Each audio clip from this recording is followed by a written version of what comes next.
Hello, I'm Jakka-B and welcome to my YouTube channel.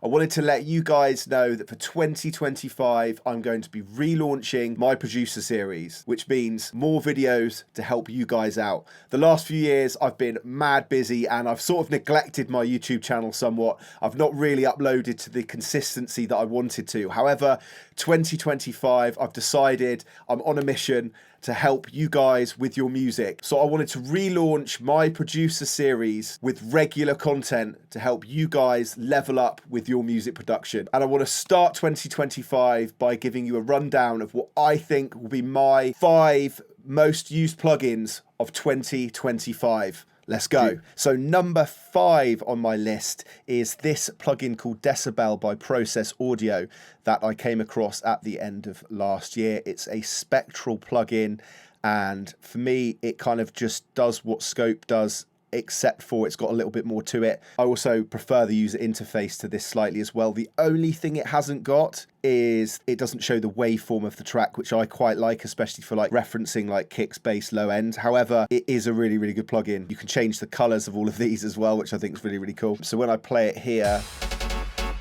you can see it's got left, right balance, volume, luft meter, which is very important for mastering, and then the spectrograph as well. So for me, it's a really, really good plugin. I think it's got kind of everything that I'd want in a spectral kind of style plugin. So for me, it's already on all of my masters anyway, so it's definitely going to be one of the most used for me in 2025. So number 4 on my list is a plugin by Soundtoys called Decapitator, and it's a saturation / distortion plugin. It was a very, very close call between Decapitator and Saturn 2, but Decapitator just snuck in because it's modeled on analog hardware. So for me, some of the sounds that you can get out of this just kind of pipped it for me. But yeah, I'll show you very quickly some of the kind of distortion and saturation effects you've got. Everybody feel it come around with the rhythm, it's a sound. Everybody get. So you've got the real kind of hard distortion, but you've also got this dry wet here. Everybody feel it come around with the rhythm, it's a sound. Everybody get down when we give it to you. Everybody feel it come around. So you can kind of mix it in. These are also modeled on various different analog saturations and distortion plugins. So they all kind of have a different harmonic effect on the audio. Everybody feel it come around with the rhythm, it's a sound. Everybody get down when we give it to you. Everybody feel it come around with the rhythm, it's a sound. Everybody get down when we give it to you. I use this plugin a lot on various different sounds in my tracks. So number 4 is Decapitator. So number 3 on my list of what I think will be my most used plugins of 2025 is Valhalla Vintage Verb.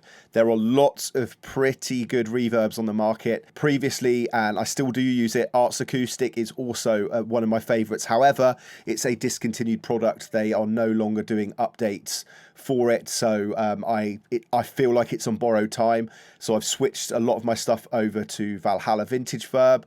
I chose this over the normal Valhalla Verb reverb, which is also really, really good, just because it has a slightly different kind of warmth to it, and it was slightly different to the character of Arts Acoustic as well. So I wanted something that was kind of different from that. However, the more I've used this, the more I've kind of really got into it and really, really liked it. So you get a really nice warm feel on vocals, particularly. The rhythm is a sound. Everybody get down when we give it to you. Everybody feel it come around with the rhythm, it's a sound. Everybody get down when we give it. Some great presets in here as well. Everybody feel it come around with the rhythm, it's a sound. Everybody get down when we give it to you. Everybody feel it come around with the rhythm, it's a sound. Everybody get down when we give it to you. Everybody feel it come around with the rhythm, it's a sound. So you can change the color of the reverb, and like I said, some great presets in there as well. So my number 3 is Valhalla Vintage Verb. Number 2 on my list is Shaperbox. Now, this is such a versatile tool for me. I can't think of a situation or a track where it can't be used. There's got everything on it. It's a great utility plugin, and you can also get super creative with it as well by putting by putting shaper upon shaper to create some really, really cool stuff. So at its most basic level, it's a very good sidechain tool like this. However, it's also great at being used as a filter.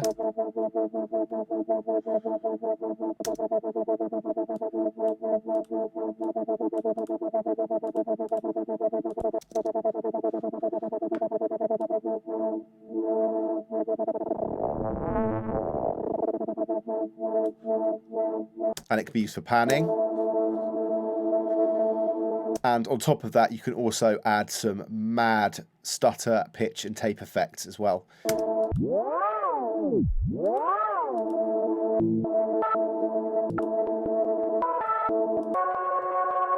Also, one of my favorite things about this plugin is some of the presets here are absolutely insane. They are so, so good. There's hundreds of them as well. You can pick the kind of preset that you're looking for here, take your pick, and then chuck it on, and you can come up with some really, really fun, original, creative stuff. So number 2 in my plugin list for 2025 is Shaperbox 3. So drum roll, I think my number 1 most used plugin in 2025 will be FabFilter's new Pro Q4. If Pro Q4 hadn't been released, then number 1 would have been Pro Q3, because for me, EQing is such an integral part of the production process and getting a clean mix that having the best of that available is really going to help you. And Pro Q4 is just a massive step up from Pro Q3. Just being able to draw in like this.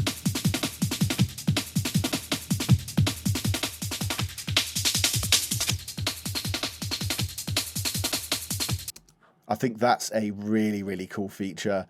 You can also boost spectrally as well, like this.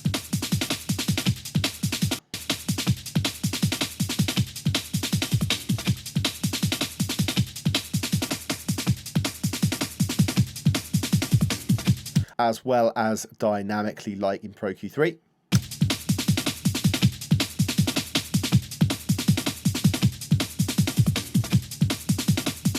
I think the presets look absolutely brilliant as well. You can also access your presets from Pro Q2 and 3, which is also really, really good. And on top of that, if you have more than one instance of Pro Q4, if you click this here, you can view all of them in one. They stack up here, which I think is, again, a really, really good feature. So yeah, it might sound boring, and it probably is a little bit, but like I said, for me, EQing is such an important part of the music production process that I think that Pro Q4 will be my most used plugin of 2025.